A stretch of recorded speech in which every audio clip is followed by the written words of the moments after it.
আজকে আমার রেসিপি আন্ডা পুচ। দেখো কি সুন্দর নরম হয়েছে, আর ডায়াবেটিস লোক খেতে পারবে। সকালবেলা খুবই স্বাস্থ্যকর একটা খাবার। তো চলো শুরু করি আজকে আমার রেসিপি। ভিডিওটা পুরো দেখার জন্য অনুরোধ রইল।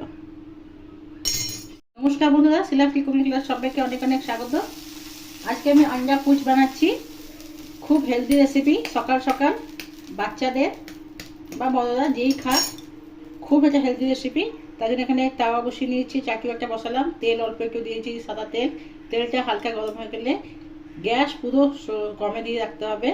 আর এটাকে আমি এরকম ডিমটাকে ভেঙে আস্তে করে দিয়ে দিলাম, যেন ডিমের এই কুসুমটা না ভেঙে যায় সেটা ধ্যানে রাখতে হবে। এবার এটা পুরো স্লোতে দিয়ে দিলাম। স্লোতে দিয়ে অল্প একটু বিট নুন আমি একে ছড়িয়ে দিলাম উপরে, আর একটু গোলমরিচের গুঁড়ো ছড়িয়ে দিলাম।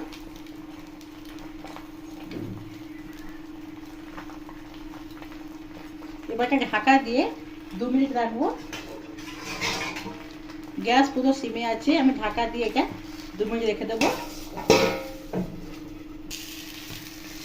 2 মিনিট পর ফিরে এলাম, দেখো এটা ভালো মতো হয়ে গেছে। আর এই কুসুমটাও একটু ভাঙেনি, তৈরি হয়ে গেছে এখানে আমাদের আন্ডা পুচ বা ডিমের পুচ। এটা ভীষণই হেলদি, আর ডায়াবেটিস লোকেদের তো খুবই হেলদি, বিনা তেলে, খুব তেলে কম আছে।